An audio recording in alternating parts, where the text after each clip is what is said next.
Welcome back everyone. This is Literary Goa, the program where we look at books and authors from Goa. Today with me, we have a lot of books here, 1, 2, 3, 4, 5. And the author or co-author or editor of all of them is Clifford W. De Silva. Clifford W. De Silva. Clifford, over to you. We know you run the Goa Institute of Counseling in Naveli. How did you get into counseling? Frederick, first of all, thank you very much for this. How I got into counseling, I've always wanted to be a psychologist. That's because my sister once told me our father is a very good psychologist. I didn't know what it meant, but that's what I wanted to be. How I got into counseling is very interesting because when I was a Jesuit for some time, and when we went for our Marathi year, we had to learn Marathi for a full year. Tony De Mello was our rector, and we had group dynamics in those days very popular, and in that there were certain things that I said that made me stand out for him. And he said, "You have something very special, and you have a lot of talent for counseling." Now, I always believed I had that, but it was never recognized. So naturally, we two became very good friends. The following year, Tony came to Denobli and to set up Sadhana Institute. Tony De Mello is a chapter in himself. We'll come to that. Yeah, okay. So, but that's how I got into counseling. Basically, the interest was there. We learned from him. It's not like I had any formal course, but we just got it from, seeing him perform with us. And then we... So your not your first book, but your book, which is your book, written by you, entirely by you, with this very catchy title, Not a Serpent, Not a Rope. What is it then? Tell us about this book. Yeah, that's a book about enlightenment. See, everybody seeks enlightenment, and I'm one of those who believes that enlightenment should not be, one should not tell you how to get enlightenment. It is something that everybody can get. If it's counseling, I will tell you. If it's psychology, I will tell you. But enlightenment is, everybody is entitled to it, and everybody will find it. So this book is only, I've used the stories, telling you that stories are a way to get enlightenment, because the story stays in your mind and it may one day explode. So you may get it, you may not get it, but keep reading stories and think about them. Don't tell the morals. I liked your stories without the morals. Can you, and they are very short and very catchy, maybe read one for us and just give the reader a hint of what your book contains? Okay. Let's take the shorter the better, right? We'll take The Jade Apprentice. Somewhere in China, a young man went to a famous jade master and asked to become his apprentice. The master did not deem him fit, but the boy asked so earnestly and persistently that the master at last agreed on one condition: he should not complain. The boy eagerly agreed, but had no idea what he was letting himself in for. On the first day, the master gave the boy a piece of jade and told him to hold it. That was it. All day, that was all the boy was required to do. The next day, it was the same story. Every day, it was the same thing. After a month, the boy decided that it was more than he could bear. He decided that morning to tell the master that he was right about him, that he was not fit to become a jade master. With his heart full of anguish, he received the jade stone, and just as he was about to complain to the master, he could not help blurting out, "This is not the same stone." The master smiled a benign smile and said, "You are learning." So your stories leave one really guessing and leave the onus on the reader to make Yes. most of it. You understand it in any way. I hate it when people tell a story and then tell the moral. They're not exercising your intellect at all. And it's like they're underestimating your intellect. So I like to tell a story and ask the class. If I'm in the class, I ask them, you tell me what you got from this story. There's no right answer. Which takes us to the next point, which is Anthony De Mello, of course. Your senior, your friend, your guru, a big name of in the Jesuit world in India and abroad. One who was famous for his retreats. You edited this book. Your role is also acknowledged on the cover, edited by Clifford W. De Silva. more than the book, I want to know your story, your equation with Tony. How did you get to know him? What was your experience of the man? And first, maybe start by telling us what is his significance. Although he's from Goa originally, very few of us, may have heard of him. Yeah, he was originally from Goa, and the book tells this whole story about his grandfather.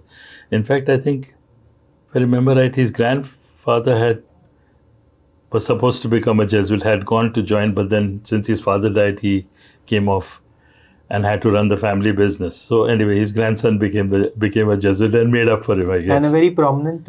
Yes, very prominent. Tony actually shot to fame very early in his career because he had gone to America to learn counseling and so on.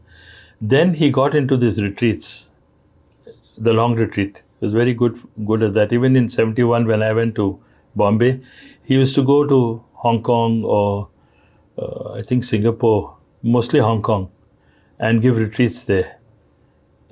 Sometimes long retreats, sometimes just 8-day retreat. But he was known for that. Yeah. Then we went for this Vipassana course together. He had got all of us youngsters to come with him. This was in 72, I think, and or maybe 73. But that one, we had S.N. Goenka, the Vipassana guy. That one retreat was enough. I think there Tony got these ideas of enlightenment, and I remember he used to himself talk about it, and then he would tell us that you can contemplate on anything. It could just be a leaf even. And through that, you would get enlightenment. And so awareness was a very strong thing with him. And from there, I think, in fact, his book is called, the most famous book, and even his talk series is Awareness. Quite a few of his books which I picked up here. Yeah. Sadhana was his first book. Yeah. Excellent, all excellent. These are all short stories, Prayer of the Frog and all. Yeah, this is yours. Mine came in. Yeah. Right. And of course, Call to Love, which I consider I like that book best. But of course, to be honest, in those days, his preachings were considered controversial by some. Not in those days. They became controversial about 5 or 10 years after his death, which was a strange thing. I think the wheels of the Vatican, they grind a little slow, but they grind exceedingly fine, right? So I think then they began to see certain flaws in his thinking and all. But anyway, his books are out now, but with a disclaimer. I see. That the opinions of this person are not necessarily the opinions of the Catholic Church. No? Yeah, because of his crossover between religions and things like that. So he was popular with his retreats even in the US, no? Mainly in the US. In fact, they don't know about him much here, but Tony de Mello Institute, I used to have a certificate, Anthony de Mello Institute. It was recognized abroad, so to speak, but not here. They would want to know more about it. Yeah, he's not that much known here. So while we were outside, of course, that's a fascinating story. So I mean, before we wind up about this book, it was written by his brother, Bill de Mello. By his brother. And you edited it. Yeah, I met him over I'd seen his, website, and I wrote to him saying that I was a good friend of Tony's, and he never got that letter. So just about 2 years before we wrote this book, I wrote again, and he said, I never got that letter before. And then we started corresponding. He told me he had this book in mind. So I told him I can help him a lot because Bill had never met his brother. Bill was 11 years old when he's... never met in his life? No, he met like that, but never lived with him. Because Tony wanted to join, and his mother said, no, you're the only boy. You cannot become a priest. And... then he got the news that his mother was expecting. So he said, I will pray that it is a boy. What a story. So when he was 14, this boy was born, Bill. So at 15, he joined. So Bill hardly knew his brother. So you filled in the gaps from... Yes, all those gaps. He got a lot of material from various people who knew Tony, which is, I was there till 79. And Tony was a mentor for you, in a way? Who? Tony was a mentor for you? Oh, very much. Very much. With this book, you'll see this latest one of mine dedicated to Tony indirectly. Inspiring character? Very, very, very. See, he was this, like all great people, he was a very simple person. He had no airs about him, but he had a clarity of thought and the ability to express it. Some of the things you'll hear Krishnamurti saying, listen to Tony saying the same thing. He had a gift for words. He He had a way of putting something that made you sit up and take notice. Yeah. Cliff, you're a man of many stories. Just before we were talking outside, you told us about your involvement with the Catholic Charismatic Renewal in India. And since CCRTV has a link there, I was just wondering that it's slightly off the topic of books, but maybe you could narrate that.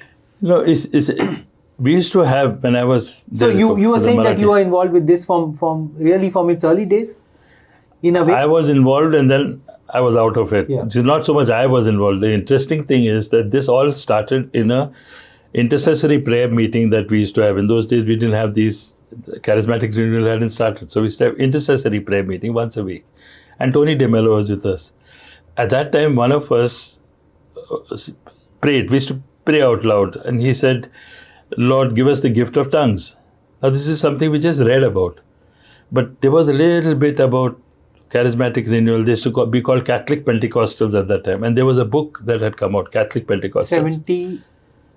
Before, this was 71. So before that, already the Catholic Pentecostals were out. They were known. So Tony said, what made you, after the meeting, he said, what made you make that prayer? He said, I don't know, I just prayed it. He said, Tony said, I opened the Bible at random and I got that page about gift of tongues.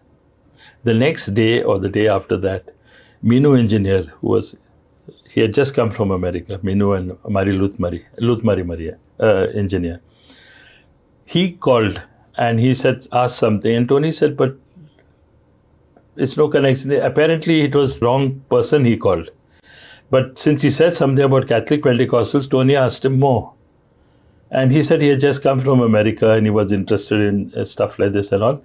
So Fio Mascarenhas, who was Father Fio, who was still very recently the international head.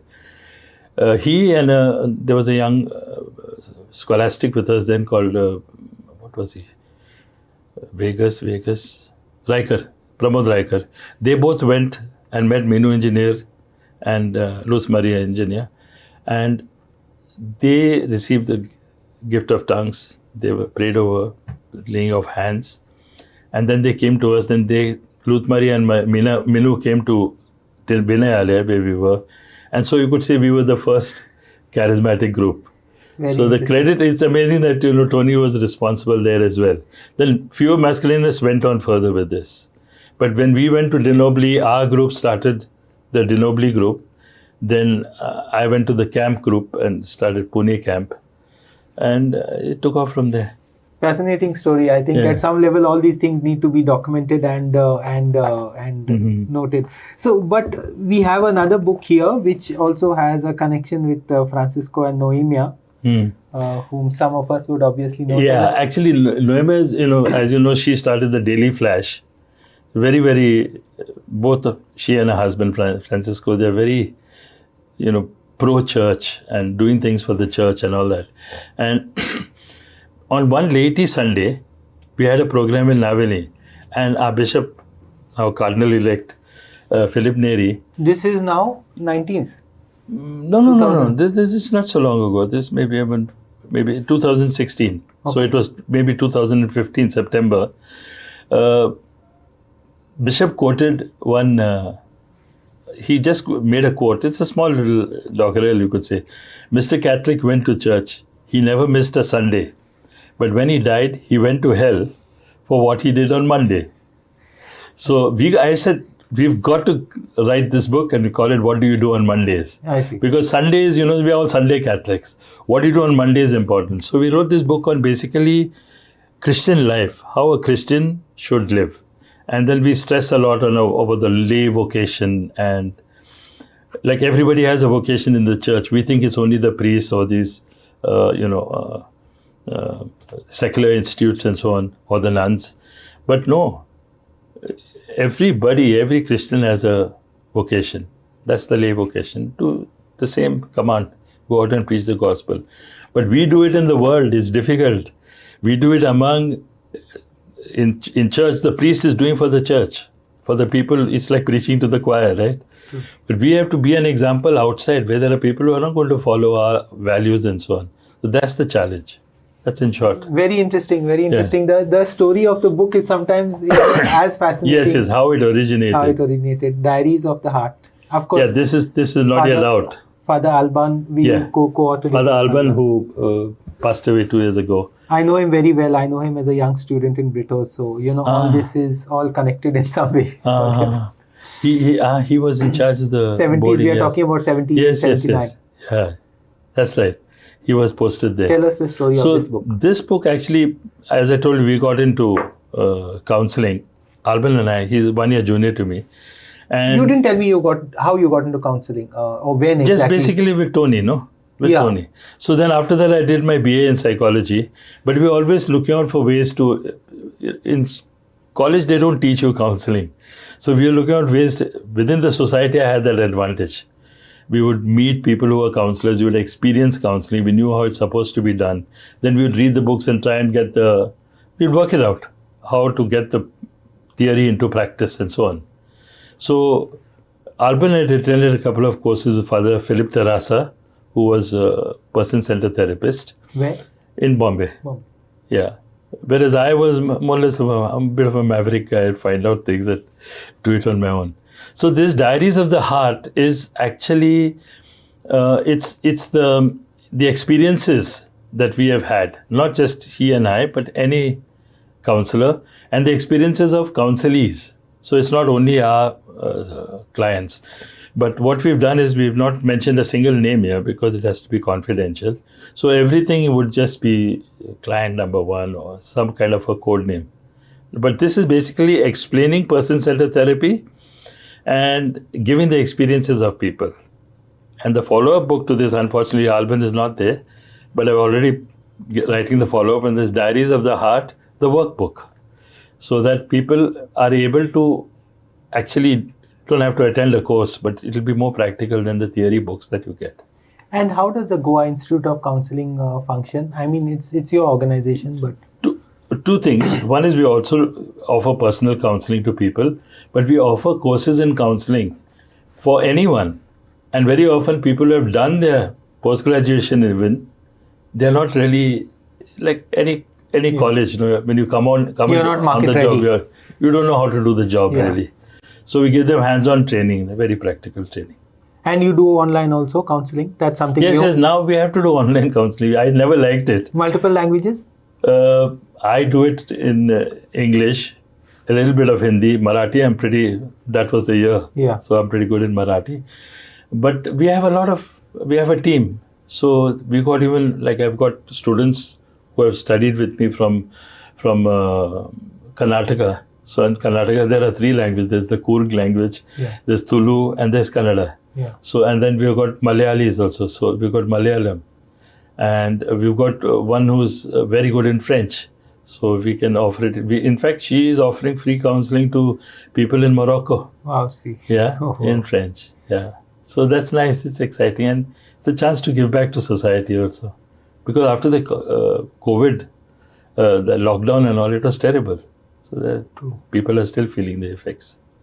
And moving to this, the Beginner's Handbook for Resource Persons. Yeah, that is Alban's book entirely. Yeah. I did the editing only. Yeah. And then he wanted it illustrated. So by the time we got all this, St. Paul's, the new editor had come and he said he rejected it. So finally we got it from Gujarat Sahitya Prakash, thankfully. Yeah. Cliff, tell me one thing. What is your feeling about the field of counseling in Goa today? What is lacking? What can be done to improve it? Actually, Goa has come a long way. Huh? When I started, I wanted to be a counselor. There was just no scope. Nobody would come to a counselor.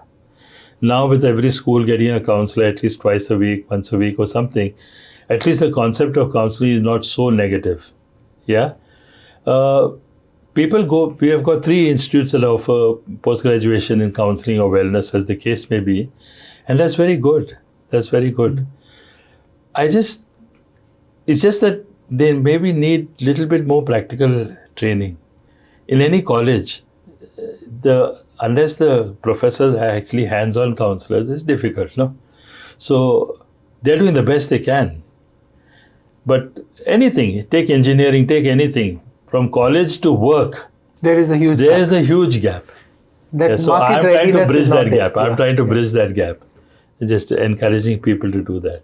But also we offer a lot of courses for like the general public. You don't have to be a counselor to do a course with me. Like, how do you face everyday problems in life? Everybody has a pesky work colleague. How do you deal with that? How do you deal with people who, how do you deal with it when you keep losing your temper? Or you're not getting, they're constantly bickering with your spouse. I have general programs like that. We can sometimes have group counseling, what is called basic encounter group. Carl Rogers, just come and talk. It's not, you won't understand that counseling is taking place, but change takes place. Sometimes a group is very, very helpful. A group is very useful. I use the group to bring about change. It's very fast. Finally, what books next? Any plans, any dreams? What would you like to do?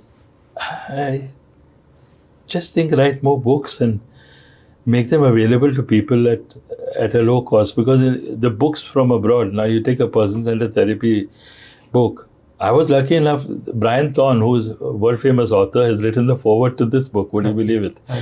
I just wrote to him and asked him, would he do it? And he said yes. So, but you see, those books, the ones in England and all, they're all £20 there. Imagine if they have to come here. True. And what is going to be the market for it here? So maybe that's why this thing is more like a book for lay people. This Diaries of the Heart is more like a book for lay people. So they get an idea of it. Then I'm going to have the workbook. My next book will be the PCT selfie. How PCT meaning? PCT, person-centered therapy. Okay. Selfie. So how you can work it with yourself. You've got to use modern terms, right? Just make it more available. There are so many new things like, just recently I'm getting involved with solution-focused brief therapy. So exciting. But there's another one called clean language. So I'm diversifying, always learning, always doing something new, bringing it. Something like you actually, Frederick. No, not at all. But one story you told me which I really liked, that is your Belgaum story, Belgaum Goan story. Which one? Of growing up in Belgaum as a Goan. Yeah, I think you wanted a book on the same lines as Bomaikar, no? No, that part, of course, I never get enough as many books as I want, but that's fine. But you were telling us about the Goan life there, how Belgaum was the center of Belgaum, yeah. People who have been brought up in Belgaum, especially St. Paul's and all, for them Belgaum is the center of the universe. Okay? Not of the world, yeah. Yeah, center of the universe. Any Belgaum person you meet, and if they went to St. Paul's, you want to know what house they were and all. It's a very close-knit community, close-knit community. Very close-knit. Everybody knew everybody. Everybody knew everybody. Everybody minded everybody else's business. You get these stories of those of people who grew up in the 50s and all. We went out and we hurt our knees and nobody did anything. Nobody bothered about giving you anti-tetanus shot. That is exactly us. Our greatest idea of fun was to hire a cycle or borrow a cycle and go to Nanavadi, which was a little bit out of Belgaum, and steal sugarcane and come. And of course, everybody got a bit of it, because the idea was you could buy it for 10 paise, we could buy that sugarcane, whole stick, okay? But it was the thrill of doing that and then sharing it. But a lot of these ex-Belgaumites are all over the place today. I believe you all also have a St. Paul's alumni active in Goa and things like that. But Belgaum people were very famous. They've done well for themselves. Very well. And hockey, they excelled in hockey. Later we had one Father Pat Dilima, who was from Pune, but he brought up hockey again in Belgaum. Tremendous. I think they played for the Kenya team. There was this guy, Pereira, I don't know what's his name. Something Pereira was the captain of the Canadian team. Yeah, his father is a Belgaum guy. I see. So, even if you got a remote connection with Belgaum, everybody is very proud of it. I think you boast about the fact that your mother was in Belgaum, wasn't she? So, she was. We heard a lot of Belgaum stories. Lots of Belgaum stories. Very interesting. The convent and the girls' school and boys' school were separate. Yeah. But close by. Yeah, across the road or something. Almost adjacent. They were adjacent, just the road. Very interesting. Yeah. But I think all these stories kind of fill up the Goan jigsaw and tell us who we are, where we are coming from, how we are connected to each other. And the 6 degrees of separation are hardly there in No, the it Goa becomes context. 1 or 2. 1 or 2 at the most. Yeah. Fascinating, Cliff. Thank you so much for all your time, for all the books, for all the writing. Yeah, I enjoy talking to authors because I learn so much from you all guys, and counseling is a totally new field. I'm totally innocent of it. Thanks so much, Cliff. Yeah. And really great meeting you. Keep up the writing, keep up the good work. Thanks. You.